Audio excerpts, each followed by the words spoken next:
You are listening to the audio portion of the QB Power Hour webinar series. The QB Power Hour is a free biweekly webinar series for accounting professionals presented by Michelle Long and Dan DeLong, who are very passionate about the industry, QuickBooks, and apps that integrate with QuickBooks. You can find out all the details about the webinar series at qbpowerhour.com. So without further ado, here's Michelle and Dan. Well, I just realized I need to update that intro because unfortunately, we don't have Michelle and Dan. We have Spot and Dan. I can be Michelle. I'm okay with that. Okay. But I will actually be seeing Michelle. She got selected. I don't know if you've been seeing that. She got selected for the lottery of... Going to the Super Bowl again? She is going to the Super Bowl. She got selected to actually... Because as season ticket holders, you get magically drawn. She never got drawn to buy Super Bowl tickets. She got selected this year, but she needed 3 tickets instead of 2. She found another pair and offered the second one to me. So I'm actually going to see Michelle at the Super Bowl because as we're driving across country, we would actually be by New Orleans during Hold on, so you just weekend. Totally buried the lead there. Dan's going to the Super Bowl, everybody, is what that actually is. That was a nice way to stick that in. That is amazing. Congratulations. Yeah, it's face value, but it's a very big face for these tickets. And we were seriously debating if we actually wanted to do that. But I'm from the Philadelphia area, and we do Kansas City to my son's chagrin.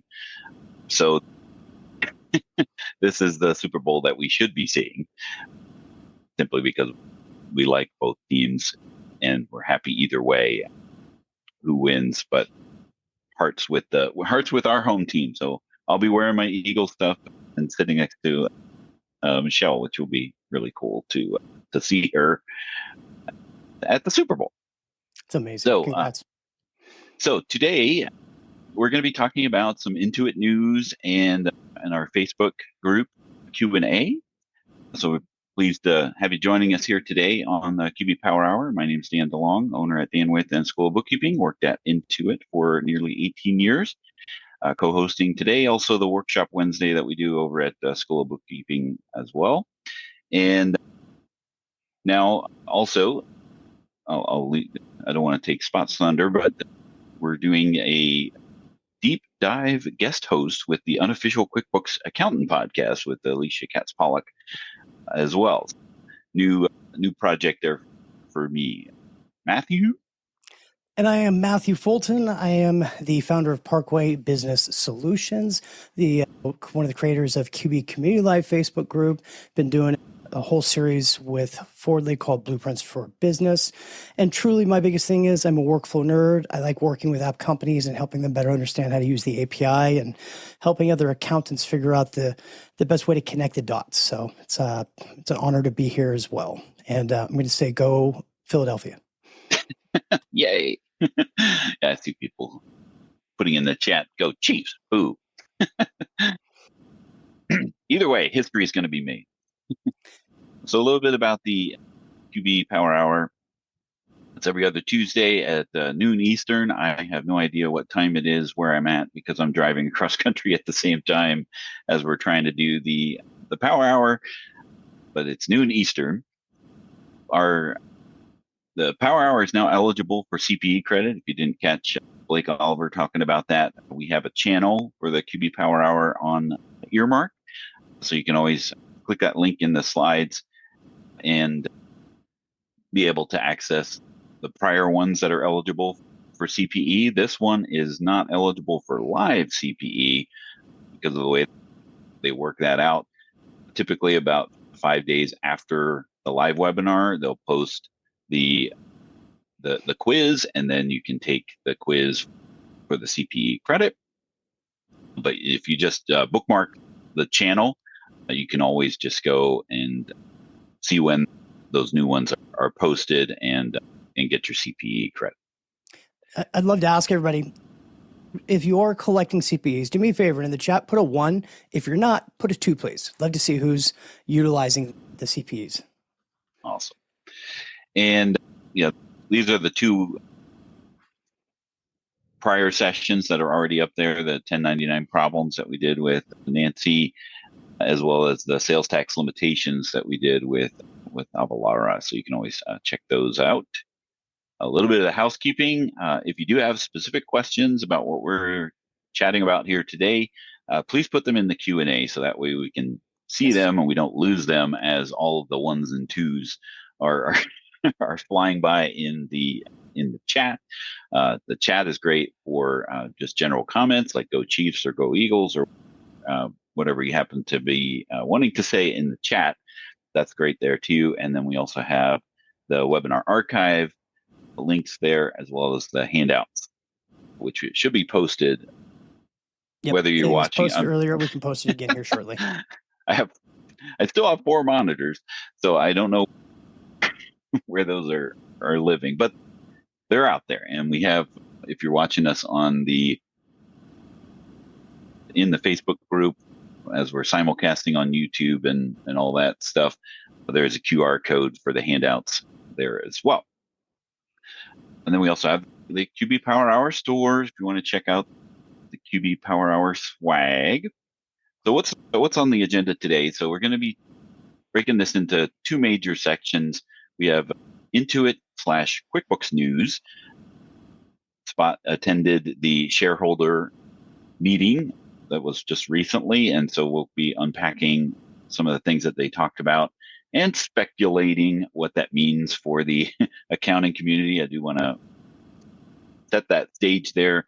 This is no insider information or anything like that. This is all public information, and we're just going to be pontificating as to what the meaning of all of that is. And then some of the in QuickBooks or Intuit news or topics there was a combined UI email confusion that we want to talk about. And there's always this discussion about pricing increases that we want to talk about, which might go, might dovetail into that shareholder meeting. And then we have a Facebook group for the QB Power Hour that there's some common questions or some posts there that we want to unpack there as well. So first polling question: what version of QuickBooks do you support with your clients? And let me go ahead and launch that. And while you're answering that, let's go ahead and dive right into the shareholder recap. But Matthew, just let me know when you need me to advance. First off, I wanted to clarify one part of this. Every time they do one of their quarterly reports or their annual meeting, these things are made available through their website to where you can go back about a week later and listen to the webcast, and you can even look at their different presentation. With that, all the images that you'll be seeing here came straight from their presentation. So it's their information, publicly available information that we just felt to be appropriate to share. So the links that you're seeing there will take you to that. So if you want to go forward one here, Dan. So the first thing we're going to do some commentary a little bit afterwards. So I'll go through some of the information I saw, and I tried to highlight the things that were most important to me on these slides. When you look at this strategy that Intuit talks about, I couldn't help but notice that this year the accountants was a smaller section down below. So the consumer, small business, mid-market, that's their main focus. And we're going to talk about that as we go to the next slide of where the money's coming from on everything also. Interesting facts, though, there are 87 million consumers on the Intuit platform. There's 10 million small and medium-sized businesses using it, and then 18 million U.S. workers that are paid annually through QuickBooks Payroll. And if you download the slides, you'll see there's other details on that. But those were the 3 that I found the most interesting, of course. So yeah, I remember them saying that like 1 out of every 6 employees, or some staggering number, is actually paid through QuickBooks Payroll. Which is pretty unique, crazy. I think. Yeah. So that means if you have 6 employees, only one of them. No, just kidding. Okay. So we can go to the next one here. And so one of the big parts of the entire conversation had to do with their focus in artificial intelligence and using AI. What I mean by that is, Sasan actually mentioned that back in 2018, Intuit took the focus. They decided to invest heavily into it and start to use it in everything they're doing. They're now seeing that they are internally using AI to help their own development. So they're saying that their development velocity, in other words, the speed they can get stuff out, has increased 8 times. And through that, it's created an 11%. Their AI improvements has also improved 11% reduction in contact rate. So what I guess I'm trying to say there is, theoretically, through their AI-driven content answers, everything else, they've reduced the number of calls and human touch points they have to do by 11%. I found that to be pretty interesting, of course. Yeah, I remember, I don't know what the Intuit values actually are now, but when I was there, one of their 10 values was originally think fast, move fast. And they ended up changing that to think smart, move fast, because you could do dumb things fast. So they did change that to think smart, move fast.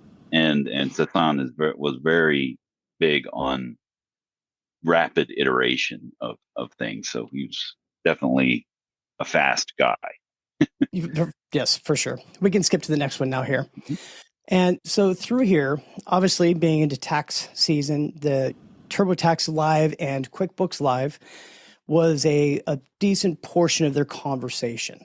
And the things I took away of importance there is the QuickBooks Live. They've seen a 3x increase in the number of customers using QuickBooks Live and a 4x increase in the annual revenue per customer versus the rest of the QuickBooks Online base. So in other words, people that are using QuickBooks Live, it's actually generating a better annual revenue per customer, ARPC, than just somebody who's subscribed to QBO on its own. TurboTax Live has seen an 11% increase in customers and a 5x increase in revenue. Now, keep in mind, these are still somewhat newer, so having that multiplier, that's a little bit easier. 100 to 300 may be a multiple, but it's a lot harder to get that when you're at 3 million and then Xing it more and more. Yeah, I don't know if they mentioned that, but are they actually profitable in these things? They don't. Which, whether or not they show a profit, yeah, great for them to increase the revenue. But if that's actually a cost center for them as opposed to a profit center. It's a good point because I started listening to these back when Sasan first came into office. And even back then, they used to break out the different types of subscriptions. You could see what was QBO versus desktop, enterprise, and where the money was coming in. They don't do any of that breakout anymore. You can't see that stuff as easily at all. So we can move ahead to the next one as well. That's Intuit Confidential. Yeah. Another large portion of this, and this is, we're going to dovetail pretty soon into the combined UI. It's the interconnectivity of their ecosystem. This is the big vision, the big goal. So their acquisition of Credit Karma, bringing people in. There was one question one of the people on the call asked was, are they ever going to make a replacement for Mint? And the answer was a whole bunch of word salad to basically come back and say, no, we're not. It's going to be Credit Karma is the piece. We're trying to serve this. But what they found is the number of people that are using Credit Karma who are actually having TurboTax now do their taxes as well has significantly increased. So these are the plays they're making, trying to give you the one-stop shop to do everything to get that annual ARPC. We can go to the next one here. And then, so these are the other interesting ones. QuickBooks Online, has gone up by 11% in the total customers. Their annual revenue per customer also was 11%. Workforce Solutions, basically their payroll stuff, 23% increase. Money Portfolio, so this is their payments, processing, everything else, 20% increase in a total payment volume of $124 billion. That I found very interesting. So that's the money that's flowing through and to do all this stuff, which is pretty powerful. And then MailChimp also had an 11% increase in revenue. And we can go to the next one here. QuickBooks Online Advanced, 28% increase in subscriptions, 36% increase in the ecosystem revenue. Now, so that's that annual revenue per customer. 36 in comparison to 11% with the QBO customers. So you're seeing more money. Obviously, it's more expensive, but they're making more money off Advanced that way.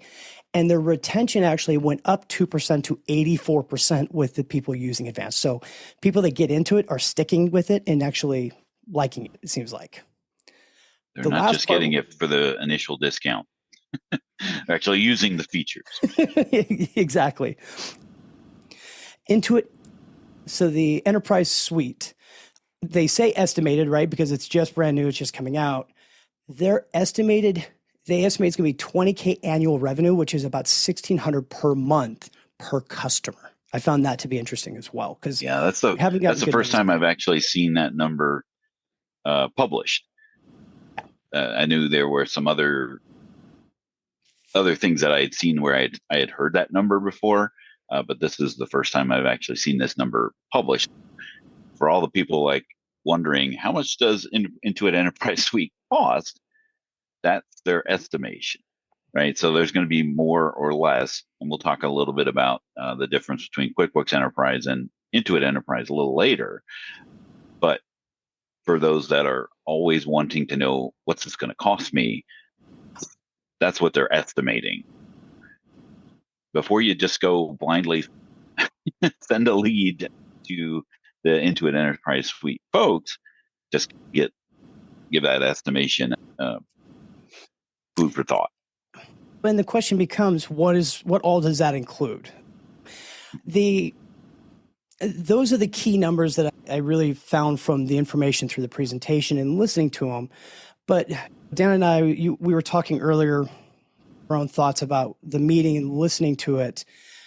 As we talked about before, they've been very open about the fact they're going very AI centric. They're trying to make this platform where things are going to connect together because they envision the ability in the future that for a small business owner that's getting started with MailChimp, with QuickBooks Online, and everything else, that AI will be able to do more and more stuff for them, such as creating a marketing campaign for them, send out the email to try to churn up more business. He did give an example, which I found funny, was he said, we even have the power to, you can take a handwritten note, turn that into an estimate automatically, have it turn into progress invoices, collect the money and everything all for you automatic. I'm like, you must have a better version than we have at this moment. But so I don't know. What are your thoughts on this information, Dan? This is really, really great stuff as far as like things that, it growth is always good, right? So that's the stability, I think. And I think we're going to, talk about some of these themes as to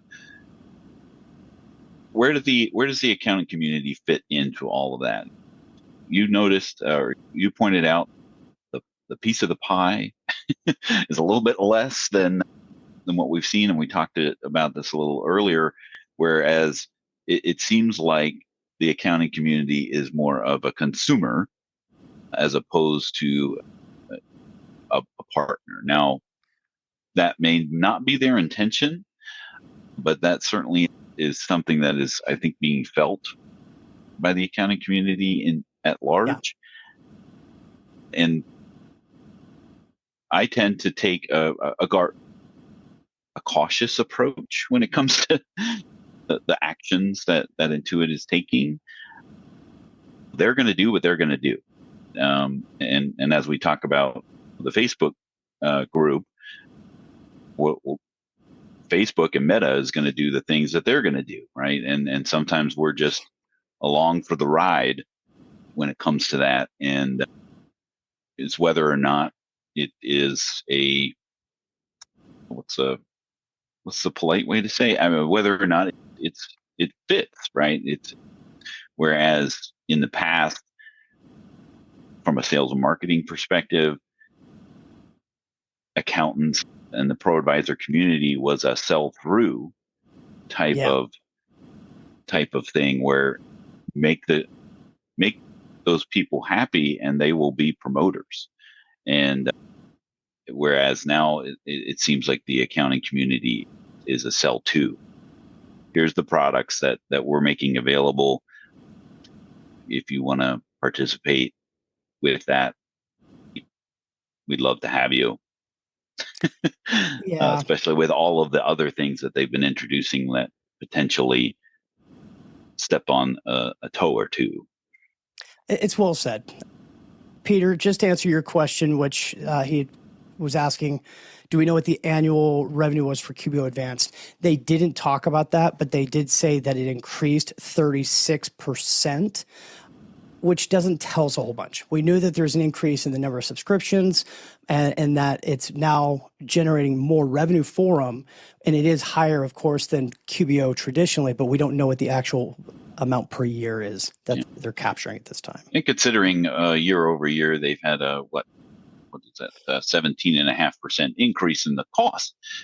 Of course, they're going to have some interest, but some increase. That's just the subscription cost, whether or not they lose. It's a great point. Lose subscribers or not. One other thing they mentioned was in the meeting. You can go ahead and move on to the next part, though. Is Sasan made a comment about how the ecosystem, the small business owners, you jump in and they've got all these different apps that they're connecting. And he said they envision having a way to be able to do all that for them. I really question how that's going to work well, having AI be able to be those connection points, because there's so many variations. And not to mention, you have to deal with Intuit changing things all the time. So tags going away, because tags are going away. They're adding a custom field to all the different versions is their solution for it. One of them, even from the lowest one up, and higher ones where you already have 3, you'll now have 4, except for advanced, you'll stay at the 12. API is still only going to give you access to 3. There's still variations there that's interesting. And then for the Intuit Enterprise Suite, this is our nuanced news, things that I know. They will be creating additional functionality for Intuit Enterprise Suite, API-wise, that won't be available to other things in the future. That'll be interesting to see. Yeah. All right. Appreciate you participating in that call and sharing that with our community. It's really this is like the goalposts that they're setting up, or here's what we did, here's what we want to do. And then we can, again, like speculate as to where everyone fits there. Moving on to this topic of the combined UI. They did announce this at QuickBooks, Intuit Connect last October, right? Again, yeah. I don't know what day it is. That is coming, this combined UI, which is essentially, going the wrong way. We have a screenshot here from the Firm of the Future article. Also, I put a blog article on the School of Bookkeeping site. But with regards to QuickBooks Online and MailChimp, this is, finally where, after the acquisition of MailChimp, this is where things get assimilated. And this is one of them where you'll have this combined user interface with MailChimp and QuickBooks Online, which, as you were talking, Matt, about, this is where Intuit is going to make a lot of strides with that integration between a business running their business and getting new business. Is when this actually becomes a thing, which I don't know that it's there just yet, but being able to track your own customers and create an outreach to continue that and nurture that customer relationship that you have with your customers, MailChimp is going to be a great part of that because they have their suite of services. I've used it, but I haven't gotten like into the weeds. Are you would you say you're a power MailChimp user, or is it more of? So I've done a lot with MailChimp independently, but I haven't used it much within the connectivity with QuickBooks Online. That was one of their statistics they mentioned, is they've seen a 22% increase in the number of people that are using MailChimp and QuickBooks Online together. So people are starting to use it, but I haven't tried the interconnectivity piece of it the same way. My worry about this, and I want to ask this to everybody in the chat, because I think we should start a poll right now. How long until we get a revert back to the basic look? Because my biggest concern right now is, where's my sidebar? How do I get to the stuff for that immediately? I'm having nightmares of the business view versus accountant view right now. Mm-hmm. Yeah. Someone wasn't participating in that beta test. But as far as what has happened, or what happened, and the confusion that arises, because nothing says alert your accountant in January about a brand new user interface, right? So there was this email that went out about an upcoming test of this combined user interface, and that sent a lot of accountants into a tizzy, because while they're trying to do their payroll forms and all the busy things that come at year end, let's just go ahead and change the way everything looks and clicks, right? It wasn't as bad as it seemed, but it was certainly something that triggered a lot of people to panic a little bit, because the last thing you want to do when you're trying to do all these busy year-end things with, where if you rely on that sidebar, where'd the sidebar go in your navigation of inside of QuickBooks? Not all is lost, right? Before you go any further, real quick, because we had a lot of people that are mentioning it, and I agree, Right Tool. Everybody's like, use Right Tool for this. I trust into Mark and Hector that they're already thinking about this. Some of the things we don't know yet, is it going to be that all the URLs for the other aspects of like your journal entries, your bank feeds, if all of that stuff is still the same, and if all of those pages remain looking the same, Right Tool will have no challenge. But if it's a situation they're moving where buttons are, now they're going to have to recode things to be able to find the right places to make certain features and functions work. I trust the team will do it, but they may have some extra work in front of them. Yeah. Hopefully they don't go all in and put things in a subdomain.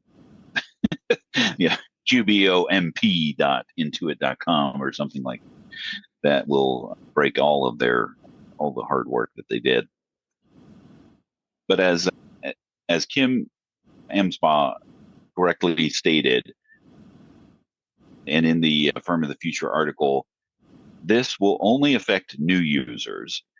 So your existing clients should not be offered this combined UI. And we've heard this before, it should not affect anyone who's connected to an account. But, past doesn't necessarily dictate the future, but they can certainly, that is their goal.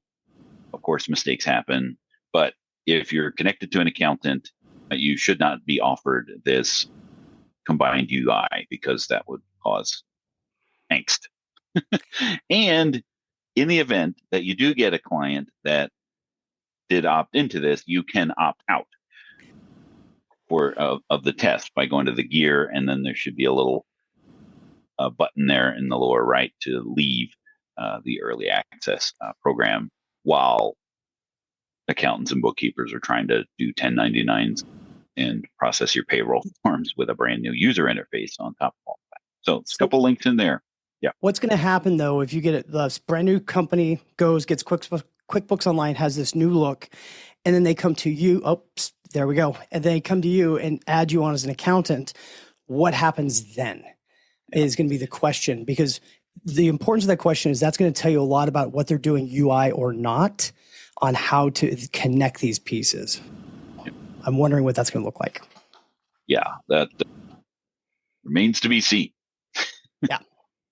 All right, so let's talk a little bit about the QuickBooks Enterprise pricing updates as of February 1st, which was 3 days ago. They are going to increase the price of, this is QuickBooks Desktop Enterprise, has nothing to do with Intuit Enterprise Suite, because we don't know what the price of Intuit Enterprise Suite is. So how would we know it's going to increase? But Enterprise Silver, Gold, and Platinum. There's 4 precious metals and a jewel, 3 precious metals and a jewel. So Silver, Gold, and Platinum, they get a 15% bump, which is a significant price increase for seats 1 through 5. And that's total, right? So if they have a total seat, multi-user access, single or multi up to 5, it would be a 15% increase. If they are 6 and above, and it's not split out, right? So it's, if they have a 6-user license, it's a 20% increase for all seats. So it's not just not those tiered, first is what 5. you're saying. Yeah, exactly. And then so 20% increase for silver, gold, and platinum, diamond, and white gold. Hey, we've got another one in there. It's the flat 15% increase. And then legacy hosting, meaning that if you had WriteWorks cloud access, there will be a 15% rise for all plans, whether they're a la carte or bundled. And important to note, that's effective on the annual renewal. So even if you're paying monthly, that increase won't go into place until your anniversary of the annual subscription. You're paying monthly, but it's an annual subscription. So whenever you activated your enterprise license, that dictates the birthday or the anniversary of that subscription. So you won't see that increase until that annual renewal. But wait, there's more. So there was an article that's out there about there's changes to the per employee multi-company files terms and conditions. So this is one of those things that the terms and conditions have changed. So you need to acknowledge them, and you log into CAMPS, your customer account management portal system. I think that's what CAMPS actually stands for. They forgot an R in there. Yeah. Ramps? Yeah, because it's a pain. Trust me. Anyways, keep going. But you have to accept the terms. Now, there's no change yet, but you have to accept the terms. And if there is a change to the pricing structure regarding a per employee or multi-company files, there will be a 30-day notice when that happens. Because right now, Enterprise Gold and Platinum includes the enhanced payroll currently at no per employee or per direct deposit. There's no additional fees for running payroll inside of Gold and Platinum. Diamond includes assisted, so there is some kind of payroll charge for doing that. And then, of course, Desktop currently allows for any number of company files to be created as long as you have the hard drive space for it. So there's no change, but the only change is the change to the terms and conditions. So they're setting the stage for something to change, but we don't know the specifics about what that is, which is interesting in the Intuit article. If you actually click the link there, it takes you out to learn about them, but it doesn't tell you what they are, which is ironic, I guess is the best way to put it. Now, one of the other changes I thought that I heard was coming up soon, especially for accountant users of enterprise plans, is the grandfather license. What is it, for being able to do 50 different companies for payroll under like your one bulk group? I heard, isn't that going away? The enhanced payroll for accountants. you Yeah. mean? Yeah. That has, since probably for a couple years now, has not been able to be sold for new subscriptions. If you already have the enhanced payroll for accountants, where you can do 50 EINs, which has its own pricing structure. Yeah. And there is a per employee charge for that is already in place. That is, you can't buy it if you wanted to, but you can keep it if you have it, right? So that's at least that's the idea. If it lapses, the billing lapses, and it goes past the grace period, the chances of reinstating that, I think there's two chances, slim and fat, which ironically the opposites mean the same thing. Yeah. When it comes to that. Now, Sarah on Facebook or YouTube actually mentioned, and we'll actually get to this, Sarah, about are these increases there to push them to the new QB enterprise? And we'll talk about that in a little bit. But Intuit clearly, enterprise, you mean? But yes. Yeah, Intuit enterprise. Well, she said QB enterprise. So I was just reading her question, but it's clearly, this is the lever of uncomfortability that Intuit can press for those people considering, is this now the time to move to QuickBooks Online, right? This is where those things to consider is, this causes a reflection, right? Is it worth it? I've seen many people in QuickBooks Enterprise that don't need to be there, right? Like they're not using all of the functionality, whether I was on the Intuit side of things or lately. The one great thing about Enterprise is it's all encompassing. You can do a lot of things in one place, and that's about the only thing that Intuit Enterprise Suite and QuickBooks Enterprise share in common, is that yes, it's an ecosystem where you can do your payroll, you can do your inventory management, you can do that sort of thing. I would not say do your inventory management in Intuit Enterprise Suite, but that is it's designed to be one-stop shop type of thing for those things, right? And then prior increases historically, they're 5%. So clearly a larger increase like this is they're turning the screw a little bit harder to make you to really have that pondering. And then the other things that have happened as well, they've removed the ProAdvisor lifetime discount, and any changes to the license is seen as a new subscription. So if you add a user, if you change a metal going from silver to gold or something like that, that event is considered to be a new subscription. So if they had a lifetime discount of the ProAdvisor referral in the past, they would end up losing it. Now they would get the introductory, typically the first year discount, but then of course after that it goes to MSRP, which, as we have just said, is now significantly increasing, right? So this is one of the things that I want to talk about, where Intuit Enterprise Suite is not QuickBooks Enterprise Solutions, which I think that's what the S is, right?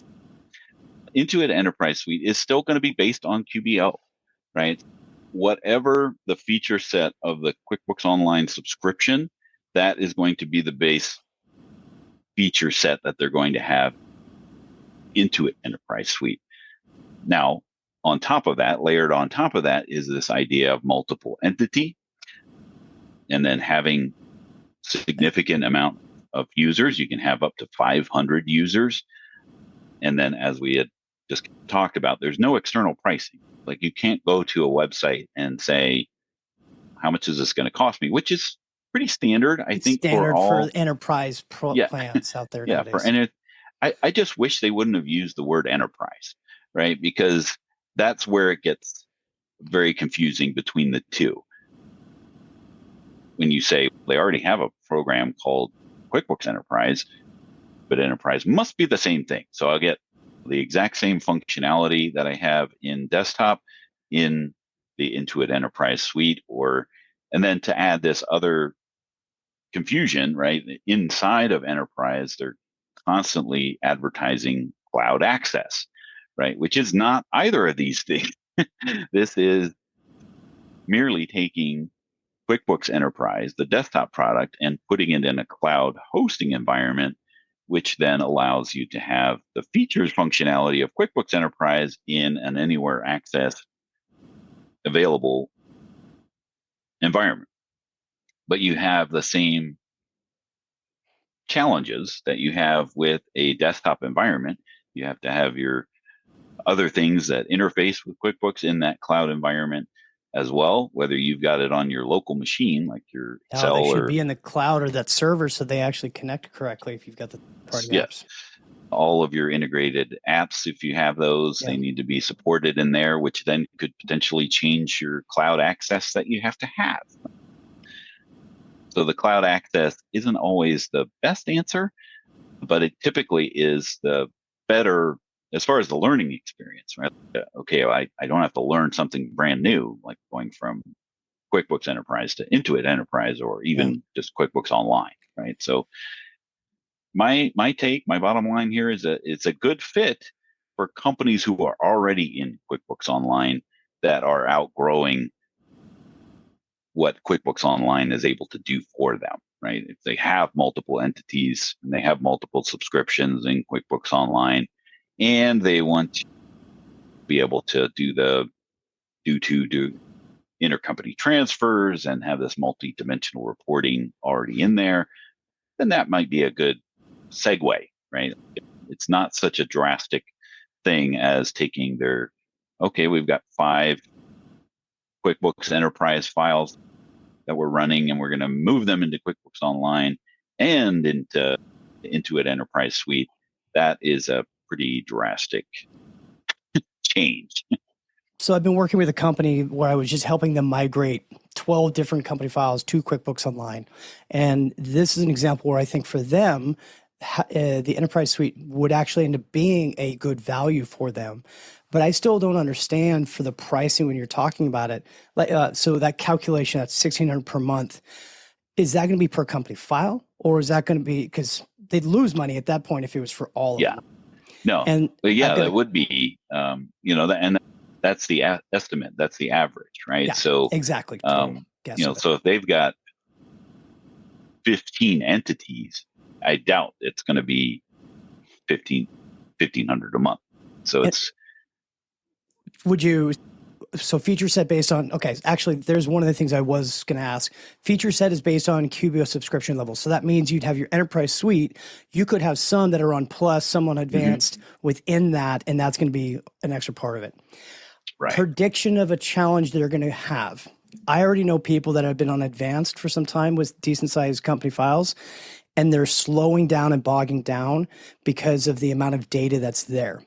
So what I'm hoping they don't have this problem, but I won't be surprised, is they're going to have ways to basically spin up almost like individual servers for these Enterprise Suite customers to make sure they have enough bandwidth to handle all of this if you're doing multi-entity type work. I think that's going to be an issue. Yeah. And maybe that's part of the Intuit announcement with Amazon, right? So maybe they get a dedicated Amazon AWS servers or something like that for just the. That would make sense. So who knows, right? Again, this is all speculation. We are not in the know here as their webinar series subscribe. All right, so let's throw up the next polling question. Do you have clients that are using Enterprise that are underutilizing those features? or not any. All right. So while you're answering that, let's continue on because we are quarter hour from the power hour, top of the hour. So let's talk a little bit about the Facebook group and those types of things. Hector and Michelle started this QB Power Users Facebook group, I think about 10, maybe 2015. I think that's when they started this group. As of today, it's close to, or a little over 17,400 members strong. One of the things that I really love about that Facebook group is how active and engaged people are. It's really a testament. That's the word I was stuck on there. Testament of people helping people. And really the whole idea of how the community comes together to help each other. There is an Intuit presence in there, but it's not designed to circumvent the getting help directly from or reaching out to Intuit through the Facebook group, because it certainly is not scalable that way. But we do have some people that were there. Allison was one of them. She's no longer even with Intuit anymore. But seeing people get tagged, that certainly wasn't the whole idea of the Facebook group. But we love to give as much as you take. So that's, and your Facebook group as well. QB Community Live, we do have some overlap of users in there. It's the same kind of a concept, right? And I want to go back real quickly because I think this part's important when you're saying the Intuit presence.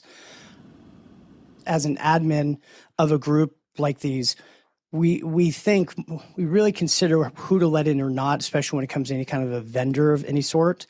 But it's having certain people and having those relationships that allow us the ability to reach out and get certain people help when there's something deeper that we can't help you with. So we try to make sure that it's always done appropriately. Right. There have been many times I've reached out to people, the different vendors of different companies, and be like, hey, I don't like the way you're doing this or that. Please don't do it. This isn't supposed to ever be salesy. So we utilize that. And the most important thing, Dan, I think you'd agree, is with all the groups, always be polite, be helpful to each other. No negative stuff. Yeah. If you get grumpy pants at people, you're out in my group personally. But we're here to help each other and build each other up. Yeah. And it's a labor of love for those that are administrating or moderating these Facebook groups, because we don't want to get into these kind of sidebar conversations. But by and large, the Facebook group itself has been very self-policed, which has been great, a great experience. And we've always been trying to think of a way to people helping people, because this is people helping each other without any monetary tie, right? Always something that I've been thinking of is like when there is a great answer, or maybe there's a suggestion where people could donate, because I would love to see and quantify how well we're helping not just our community, but the world, right? Being able to make a charitable donation based off of what you felt the information was worthwhile. So that's just been something that I've always been wanting to do. But again, that's a lot of things to consider, right? Did you add this? No, I added this. Okay. So there's some drawbacks of Facebook, right? You're subject to Facebook changes, community rules. I got a notification the other day that said we removed one of your posts. It wasn't my post, it was somebody else, but it could not even show me the post to tell me what was removed, but it told me why it was removed, but I couldn't confirm or deny, right? So they're going to make their changes based off of that. Searching in a Facebook group is a horrible experience. I've always wished we could have a forum style where the same question, you can see them categorized certain ways, would be lovely. Yeah. And then there's the occasional people that sneak in there that want to advertise or not be there to give. They want to take. There's some bad actors that are in there. So it's a challenge, right? Sometimes. And then another thing is that we can't necessarily categorize the group, right? If you have payments questions, or if you have payroll questions, or Intuit Enterprise Suite versus QuickBooks Enterprise Solutions, right? We had tried, I think Hector and I were trying to make tagging mandatory. Then that just takes away from just being able to post and those types of things. But these are some of the things that the double-edged sword of having a Facebook group. Yeah. Just wanted to, I've been having the poll question. Did you finish? Never ended the poll. So just curious, are you part of the Facebook group? And if you are, would you rather have this community be on a different platform? Because then that becomes, okay, now I got to check Facebook and this other application, wherever that community might be. And but what about Matt's group and those types of things?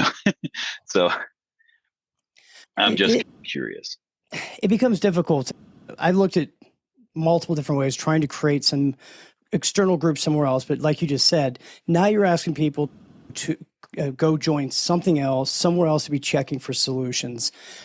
And there's already so many social media platforms. It's like, how do you choose which one to be on and provide people the best information? So we've got a couple questions just while you're running that real quick. So Sure. Peter's asking for a very fast summarization. Hard to do a summarization between Advanced versus Enterprise Suite because I haven't played with it a whole bunch yet. Yeah. The key things I'm understanding so far is Enterprise Suite. Of course, you're going to have the ability to do that multi-entity back and forth. So in other words, you can have multiple QBO Advanced company files, and you would have the ability to do like journal entries that are transferring back and forth between companies, making things easier. They're also down the road, Enterprise Suite's going to have a higher set of features and functions and deeper integrations to third-party apps. Those deep integrations are expected to specifically be a part of Enterprise Suite specifically. The number of users and some other aspects, I think that's the fastest summarization I can kind of give. And I've got a link in the slides and the handouts and on the landing page about a blog I wrote where it's a kind of like a first look. Has a little bit of snark to it, but because anytime that they bring something new to the table, it's a lot of times it's a lot of fanfare. And now we've seen that this is a huge pricing increase potentially. And I think Anna put in the chat, she got a quote and it was $2,700 per entity, regardless of the underlying flavor underneath that. So even if they did downgrade, they wouldn't be saving anything by mixing and matching. So that's an interesting thing. Now that doesn't mean that's the price, right? So that's just a quote that they got, right? Which when you are going through this whole sales process for Intuit Enterprise Suite, there's a negotiation part, right? Which is a lot of back and forth, and they'll be able to have some wiggle room depending on the suite part of the Enterprise Suite, right? Yeah. Are you doing payroll? How many employees are you doing payroll for? Are you doing payments and the QuickBooks bill pay, right? So all of those ancillary or connected services, that's going to have a revenue tied to them. And as you pointed out before, there was a significant amount of QuickBooks payments that money collected, right? So that's all part of the bottom line, right? So we do have a couple posts that we want to talk about here. This one I brought up because this is a very simple question of how do I run an AR by class in QuickBooks Online? So this was one of those things where it's the functionality of the class, the blockage in the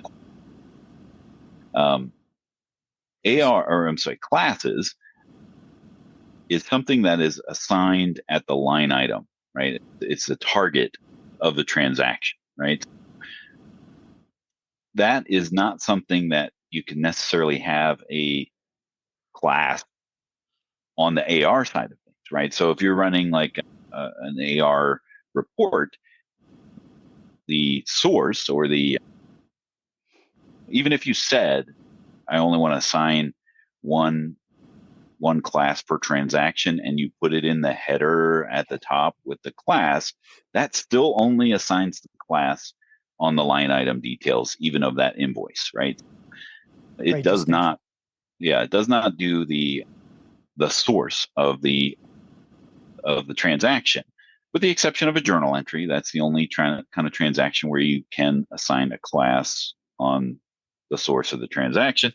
But this is where QuickBooks Online differs a little bit in desktop, where there's a balance sheet by class inside of desktop, where it actually does the proration of each transaction to be able to give you that balance sheet by class, taking that line item and proportionately spreading it across the other balance sheet items that can't be classified.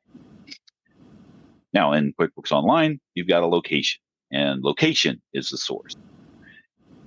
Easiest answer to this person's question is do everything by location, and then you'll be able to run your AR by location, even if you use location and class as a duplicate list, right?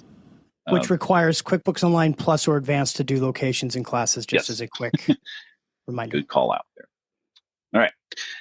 This was an interesting scenario where QuickBooks Online payroll filings, they were doing $0 payroll forms because they had inadvertently turned on payroll inside of QuickBooks Online Accountant, right? And I had seen this happen a couple other times before. They were doing the payroll certification and entered in some payroll information inside of QuickBooks Online Accountant, and which turned on payroll, but they weren't actually running their payroll inside of QBOA. And what happened was that after they did their certification, lo and behold, after that, yeah. They got a rejection notice from their payroll provider because Intuit beat them to the punch and actually submitted the 941 or the 940 forms for them with nothing, right? Because there was no payroll data inside of QBOA. But I guess that's because it was real easy to submit that. It decided to it beat the ADP, or in this case it was Gusto, to the punch. So they got a rejection notice to be able to do that. It's one thing that you want to make sure that when you're doing firm billing, this is one of the explanations why payroll could get turned on. If you're doing firm billing where you're doing the management of the subscription, whether it's QuickBooks Online or payroll, there is a parent-child relationship that happens, and your payroll actually gets turned on even though you're not even running payroll. As long as you don't enter in your EIN into the service, then because they don't have anything to report to, basically. Right. But if you inadvertently turn it on, you can go into the settings and then turn off the automatic taxes and forms so that the $0 returns are not going to interfere with your real returns. And there's an article in there as well as how do you turn on or off the form filing. This was a really cool post, and I wanted to pull this up and spotlight it. And I'm going to say her name wrong. Ufoma. She's super smart. She's a great person. Great to have conversations with at the conferences. This is a really great example of actionable feedback for Intuit. And she's talking about the modern reports. and explaining that in the modern reports, there's 3 account filters, which is weird to go in and see that, to take a look at the account. She's using account and account details. And when she tried to filter for both of them, she ended up getting a blank report. But in as she pointed out there, in the classic view, it worked fine. So this is one of those things that Intuit needs to know these things, because the way that the modern reports and the report filters tend to work is it's one of those things in the modern view that some of those filters are almost like 3-dimensional, right? And when you do search for and filter for some of them, it may be looking at the wrong side of the transaction, which in results into that poor experience, right? But the sharing of the report is, this was a great feedback too. There's no share with my firm, right? Where I just want to share the firm. Now, I don't know if they actually changed that just yet. Do you know, Matthew? I've seen where you could build it in there, but it is hard to get to some of the stuff. And I probably should go to the post and try to answer. But one of the things I've noticed from the classic view reports to the modern view reports, if you're using QuickBooks Online Advanced, they're badass. It's amazing what you can do, because you can get into deeper detail, the transaction line detail, and you can get information from that and make very complex reports. But if you're not using advanced, the modern view does have quite a few challenges. Yeah. And they had promised that before they were going to switch everything over, they were going to make sure all the other customized classic view ones would work going over. So I would suggest directly reaching out to support and getting it pushed to the right person on it.